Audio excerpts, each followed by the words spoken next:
Hi guys, what is going on? Thanks for stopping by, welcome to this video and welcome to my channel where I focus on early game and mid game stuff mostly. The topic of today's video is going to be the Gear Ascension Tournament that we have going on right now. I have already talked about the Sand Devil's Turn Attack tournament that we had going on a couple of days ago and whether or not it is worth it to go for that in early and mid game, and I want to do the same thing for the Gear Ascension tournament that we have right here. Now, I think it always depends what else we have to do in this game. Are we going for the fusion? Do we have other events that we want to go for? Me, I'm doing the champion training event, for example, as well. But I also want to go for this Immortal Soulstone because I feel like they are quite the important resource, and they are definitely an important resource if you want to go for the turtles, the guaranteed turtle events that are coming up in the future. Now, 5,700 points for the highest reward seems quite steep, but it is relatively early to get easy to get points for this, as you will see during this video.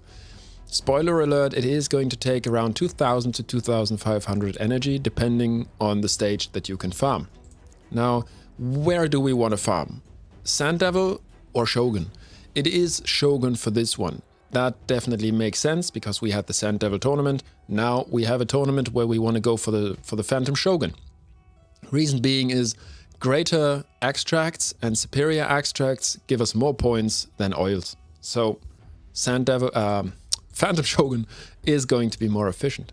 So let us take a look at the Phantom Shogun's Grove. Now, I think it is relatively known that looking for these energy thresholds here, it is, in terms of sheer energy, it is more efficient to do stage 16 than 17. That is the case for almost all dungeons. It does make sense. Now, me personally, I wouldn't have any exact numbers, but luckily I found a spreadsheet on the internet that seems pretty reliable. Why am I saying this spreadsheet seems relatively reliable? First off, stage 16 is the points that we get in return for energy spent seems very much in line with what I have been experiencing doing stage 16. So getting 2.9 points per energy spent is what I have been getting. Also, looking at the energy thresholds, it is more efficient to do a lower stage with a lower energy cost than the next stage with a higher energy cost. That is also in line with what we know. And then the lower stages here just have a very bad return, which is also in line with the experience that I have had. So I feel pretty confident that this spreadsheet has actually been done pretty well. Now I'm doing stage 16, like I said, and that's a pretty good stage to farm. I think we're looking at around 2,000 to 2,200 energy that we need to spend on this tournament, and that seems pretty efficient. That being said, looking at stage 11, if you can't do stage 16 but only do stage 11, that gives you a return of 2.5 points per energy, which is still pretty great. Still pretty great and a very low stage to farm. So if you are early game, stage 11 should be relatively easy. And it will mean that you will have to spend around probably 2,250 or a bit more energy on this tournament in order to get a Immortal Soulstone. So do take that into consideration if you struggle on stage 16. That being said, you could also do 14 and 15, by the way. Right, I think that's it for the spreadsheet. Let us actually look at the Phantom Shogun now and the different mechanics and what team I'm using. Here we are, stage 16. There is a champion training tournament going on at the same time, so consider putting some food next to your team that is able to do stage 16. By the way, you might consider stage 11 if you have a champion that can solo that, for example, in order to put 4 food champions next to that champion, but that is definitely up to you. I'm doing stage 16. My team consists of Mikey, Donatello and Tohanurak. I have tried to only have 2 champions here, but it didn't work. Like, it felt unsafe at times and one run actually even failed. And so I went in like this. Do look at the awakening level. That is going to take is going to be important looking at this fight. And also look at the affinity. We don't want to bring weak affinity into this fight. Granted, Donatello is weak affinity, but he's also awakened, and that is something very important. Let's actually look into one of these runs here, and let me show you what I am talking about. Now, the most important thing about the mechanics of the Phantom Shogun is definitely the shade counter. The shade counter, you want that to be as low as possible.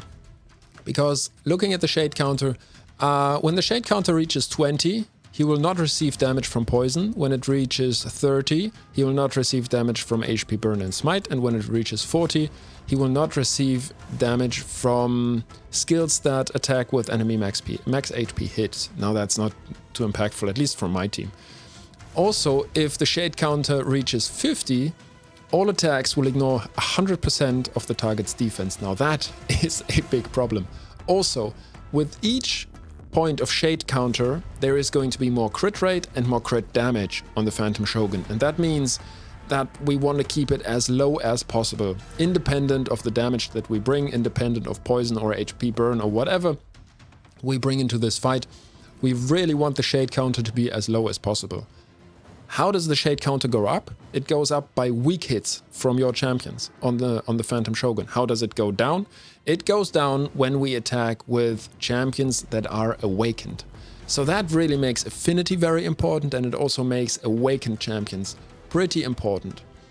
Now, if you are farming stage 11, I don't know if you can do that without awakened champions. I feel like you can if they are only strong enough and do damage quick enough. But please let me know down below if you have had experience with that. Alright, that being said, there is one more way that the Phantom Shogun can affect my champions in terms of weak hits or proper hits. He brings a debuff, the Enfeeble debuff, and that means that my champions under Enfeeble are only going to be able to do weak hits, and that's also a problem. The Enfeeble debuff is going to be protected though, so there is not too much that we can do about that. But I felt and found that this team is pretty reliable anyways. And so this might be a team that you might want to look into as well. First, increase defense, get a bit of mitigation, and then we'll just go into the fight and let Mikey and Donatello do the main damage. Now, a great thing about Mikey and Donatello here is that when Donatello attacks, that also means Mikey attacks, and that means that that really helps to keep the shade counter down. You'll notice that at some points this shade counter is definitely gonna go up, especially because of the Enfeeble debuff on Mikey. I have tried to get rid of his taunt. I blocked his A3, so he didn't do a taunt in some of my runs, but the Phantom Shogun attacked him anyways, which was a bit of a pity. Otherwise, without him having the Enfeeble debuff out there all the time, that might have been or would have been a safer run probably. You will see we have a shade counter here, 10 right now, and Mikey should actually, now that he doesn't have Enfeeble, should take that down relatively quickly, right? He only used one hit here. Also, the taking down or ticking down of the shade counter works with every single hit, not only with every attack. You'll see here Donatello takes a bit of the shade counter away as well, so when he doesn't weak hit, then he is actually beneficial as well. And that's going to be it. Now 39 points for 14 energy spent. That's pretty much on point with what we saw in the spreadsheet. Guys, that's it for the video. I hope this has been helpful. Please do tell me what is your experience with the Phantom Shogun. Are you going for the tournament? I hope, like I said, this helped. And I hope you have a great day, and I hope to see you on the next one. Until then.